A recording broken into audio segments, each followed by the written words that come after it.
Right. ඉතින් හැමෝටම සුබ දවසක්. ඉතින් ඔයාලට දැන් මේ ස්ක්‍රීන් එකේ පේනවා ඇති මම විනාඩි 15ක් විනාඩි 30ක වගේ කාලයක් ඇතුළත රුපියල් 70000කට වඩා වැඩි ගාණක්. ඒ කියන්නේ ඩොලර්ස් 200කට වඩා වැඩි ගාණක් මම Binance එකෙන් ප්‍රොෆිට් කරලා තියෙනවා. රයිට්. ඉතින් මම මේ ප්‍රොෆිට් එක කොහොමද ගත්තේ? මම මේකට යූස් කරපු ඇනලයිස් ස්ට්‍රැටජිස් මොනවද කියලා දෙනවා මේ වීඩියෝ එකෙන් ඔයාලට කියලා. ඉතින් අනිවාර්යයෙන්ම අමතක කරන්න එපා subscribe කරන්න. අල්ලහා තියෙන අපේ live trading free program group එක මේකදී ඔයාලට free signals ගන්න පුළුවන්, අපිත් එක්ක free live trading කරන්න පුළුවන්, වගේම trading knowledge එක ඔයාලට ගන්න පුළුවන්. ඒකටත් join වෙන්න අමතක කරන්න එපා. comment section එකේ pin කරලා ඇති. ඉතින් අපි බලමු කොහොමද මම මේ ඩොලර්ස් 200කට වඩා වැඩි ගාණක් විනාඩි 15ක් වගේ ඒකත් ට්‍රේඩ් එකකට ඩොලර්ස් 50ක් වගේ දාලා කොහොමද මම earn කරේ කියලා. right.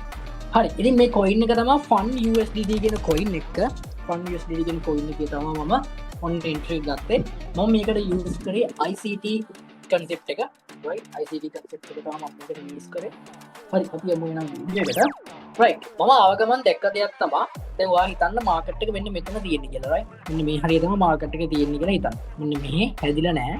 මෙතන තමයි මාකට් එකේ තියෙන්නේ කියන එක ඔයා හිතන්න. හරි.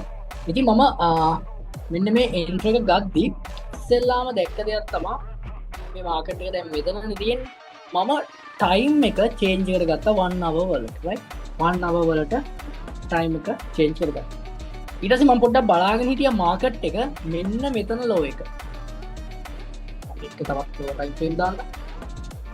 මම බලාගෙන හිටියා මාකට් එක මෙන්න මෙතන තියෙන ලෝ එක. right. මෙන්න මේ මෙතන වලට පේන වික් එකක් එක තියෙන්නේ. මෙන්න මේ ලෝ එක බ්‍රේක් කරනකම් බලාගෙන හිටියා. right. මම මේක සාමාන්‍යයෙන් 30 minutes වගේ chart එක open කරගෙන තමයි බලාගෙන හිටියේ. මෙන්න මේ ලෝ එක. right. මෙතන මේ තියෙන ලෝ එක මේ පැත්තේ බ්‍රේක් කරන එක.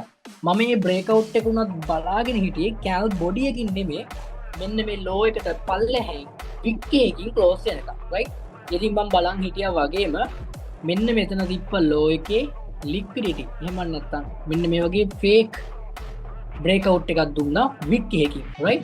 ඉතින් ඊට පස්සේ මම කරේ හරි මොකද මම මේ විදිහට මාක් කරගත්තා මේක ලික්විඩිටි ස්වීප් එකක් කියලා. right. මම බලාගෙන හිටියේ ලික්විඩිටි ස්වීප් එකක් දෙන්න.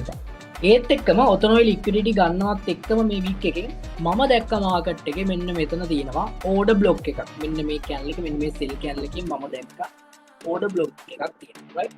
මම බලාගෙන හිටියේ මෙන්න මෙතන මාකට් එක තියෙද්දි මාකට් එක මේ ලෝ එකේ ලික්විඩිටි ගන්නවත් එක්කම හරි ලික්විඩිටි ගන්නවත් එක්කම මෙන්න මේ ඕඩර් බ්ලොක් එක ඇවිල්ලා මාකට් එක ටැප් කරලා කියලා. මම මෙතන ඔප්ෂන්ස් දෙකකදී හිටියා. එකක් තමයි මෙන්න මේ විදියට වික් එකක්.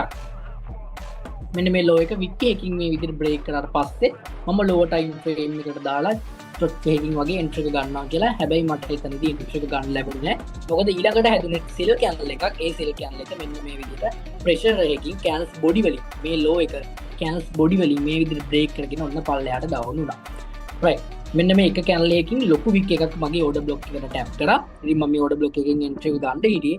හැබැයි මම එන්ටර් වුණේ නැහැ. මොකද මෙතන සෙල් කැන්ඩල්ස් ටිකක් එක දිගට හැදිලා තියෙනවා. මට ඕන ලෝවර් ටයිම් ෆ්‍රේම් එකකට ගිහිල්ලා මේක මට බලලා එන්ටර් වෙන්න උවමනාව තිබ්බා. හරි. ඉතින් ඊට පස්සේ මම දැන් කරපු දේ තමයි right මාකට් එක ඔන්න දැන් මේ ඕඩර් බ්ලොක් එකට ආවා. ඔයා හිතන්න මාකට් එක තියෙන්නේ මෙන්න මේ බයි කැන්ඩල් එකේ ළඟ කියලා. මෙන්න මෙතන තමයි දැන් මාකට් එක තියෙන්නේ. ඊට පස්සේ මම කරපු දෙයක් තමයි ටයිම් ෆ්‍රේම් එකෙන් shift වුණා 5 minutes වගේ lower time frame එක. තවත් lower time frame එකට shift වුණා. ඉතින් ඊට පස්සේ මම දැක්ක දෙයක් තමයි දැන් මෙන්න මෙතන මෙන්න මේ විදියට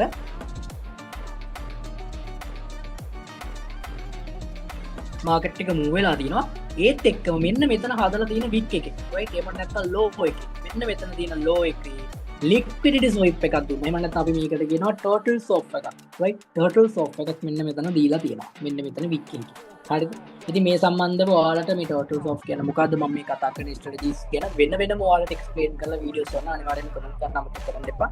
ඒ මොනවද ඔයාලට තවත් මේ වඩාත් පැහැදිලි කරලා එක concept එක ගානේ එක ස්ට්‍රැටජි එක ගානේ මට කියලා දෙන්න පුළුවන්.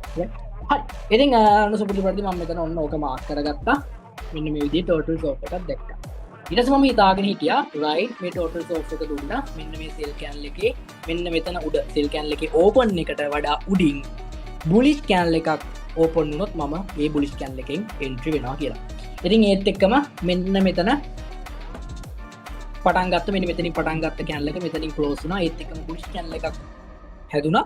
මම මේ බුලිෂ් කැනල් එක මෙන්න මේකට වඩා උඩින් ක්ලෝස් වෙනකම් බලාගෙන හිටියා. හැබැයි වික් එකකින් තමයි ක්ලෝස් වුණේ. ඒ වුණාට මම වික් එකකින් ක්ලෝස් වුණාට පස්සේ මෙන්න මේ තැන ඊළඟ කැනල් එකේ මේක ක්ලෝස් වෙනකම් මම බලාගෙන හිටියා. මේක ක්ලෝස් වුණාට පස්සේ හරි දැන් ඔන්න මේක බුලිෂ් කැනල් එකක් කියලා කන්ෆර්ම්. මම ඊළඟට හැදෙන බුලිෂ් කැනල් එකේ ඕපන් එකෙන් මෙන්න මේ විදිහට ලොං එන්ට්‍රි එකක් ගත්තා. රයිට්. ඒ වගේම මගේ ස්ටොප් ලොස් එක උනේ මෙන්න මේ ලෝ එක. හරිද?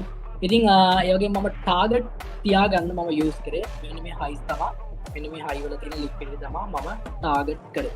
රයිට්. ඒතර මෙන්න මෙතන එක. ඒ වගේම මෙන්න මෙතන තියෙනවා fair value gap එකක් එක්ක රයිට් FVG එකක් සම්පූර්ණයෙන්ම තියෙනවා. මෙන්න මේ FVG එකක් එක්ක තියෙන මෙන්න මෙතන order block එක මගේ second target එක දාගන්න. ඒ වගේම මෙන්න මෙතන තියෙනවා low එක high එකක්. මෙන්න මේ high එකේ මම දාගත්ත මගේ last TP එක. ඉතින් ඔහොම තියලා මම මෙන්න මේ විදිහට ටාගට් කරා. ඉතින් ඒත් එක්කම මෙතනින් එන්ට්‍රි එක ඕපන් වුණා එක්කම මාකට් එක මෙන්න මේ විදිහට පොඩි අප් එකක් කියලා පොඩි ඩවුන් එකක් දීලා එකපාරටම buy candle sticking මගේ all target hit කරා. ඉතින් ඔයාලට profit card එකේ පේනම ඇති මම මේ හරියට වගේ මාකට් එක ආවට පස්සේ ට්‍රේඩ් එකකින් අයින් වුණා. මොකද මම high level එක තමයි use කරේ. ඉතින් nice scalping එකක් කරපු නිසා මට හිතුණා ඔන්න profit එක දැනට ඇති කියලා. ඉතින් ඊට පස්සේ මම මාකට් එකෙන් අයින් වුණා. මේ හරියම වගේ මාකට් එකෙන් අයින් වුණේ. හැබැයි ඒත් එක්ක මාකට් එක උඩට තවත් පම්ප් කොච්චර coin එක හඳට ගියත් මම කැමති නැහැ. profit එකක් ඇවිල්ලා තියෙනවා නම් ඒ profit එක නැති කරගන්න. මොකද මාකට් එකේ අනිත් පැත්ත හැදෙන්න පුළුවන් ඕනම වෙලාවක. මාකට් එක අනිත් පැත්ත ඕනම වෙලාවක හැදෙන්න පුළුවන්. ඒ නිසා මට ඇවිල්ලා තියෙන profit එක සම්බන්ධයෙන් මට satisfied මම ටක් ගාලා මාකට් එකෙන් අයින් වෙනවා. හරි. ඉතින් ඔයාලට බලා ගන්න පුළුවන් මේ entry එක කොච්චර powerful ද කියලා. මෙන්න මේ zone එක පැත්තට right මේ zone එක පැත්තට දැන් මෙතනත් අපිට entry point එක තියෙනවා. මෙතන breaker block එකක් තියෙනවා. හරිද? බලන්න ඒ area එකෙන්ම අහපව වෙලා tap කළා මාකට් එක ආයෙත් උඩට පම්ප් වෙනවා තියෙනවා. හරිද? ඉතින් මේක තමයි ICT වල powerful එක. ඒ වගේම true XMC වල powerful එක. ඉතින් මෙතනට මම දැන් මම දාන්නේ strategies කීපයක් මම දාන්නේ concepts කීපයක්. ඉතින් දාලා තමයි profit එක ගත්තේ. ඉතින් ඔන්න ඔය විදිහට තමයි මම අද දවසේ මගේ මෙන්න මේ ඩොලර්ස් 200 ගානක ප්‍රොෆිට් එක මම විනාඩි 15ක් වගේ කාලයක් ඇතුළත ගත්තා. ඉතින් තවත් මේ වගේ අලුත් වීඩියෝ එකක් අපිට බලාපොරොත්තු වෙන්න දෙන්න. ට්‍රේඩින් ඉගෙන ගන්න කැමති කෙනෙක් නම් මේ වෙනකොට ට්‍රේඩින් ඉගෙන ගන්න හරි ගණන් නැත්තම් ඔය පෙන්න TikTok එකේ පෙන්නන ඔය chart pattern එකේ වීඩියෝ කැලි විතරක් දැකලා ඒවට අහු වෙලා ඒ courses කරලා අනාගෙන ඉන්න කෙනෙක් නම් අනිවාර්යයෙන්ම message එකක් දාලා අපේ free live trading program එකට join වෙන්න. ඒත් එක්කම cryptocurrency trading සම්බන්ධයෙන් කිසිම knowledge එකක් නැත්තම් අපේ ඒත් තියෙන free program එකක් මේ ගැන අපි කතා කරන cryptocurrency trading ගැන මොකක්ද කියලා කතා කරන අපිත් එක්ක join වෙන විදිහ කතා කරන. ඉතින් ඒකට සම්බන්ධ වෙන්න පල්ලෙහා තියෙන group links ඒකට join වෙන්න. තව මේ වගේ videos ඕන අනිවාර්යයෙන් යාළුවන්ට බලන්න. share කරන්න ඒ වගේම comment කරන්න. තව මේ වගේ අලුත් video එකකින් හම්බෙන්න බලාපොරොත්තු වෙන්න. බලන්න. බලන්න.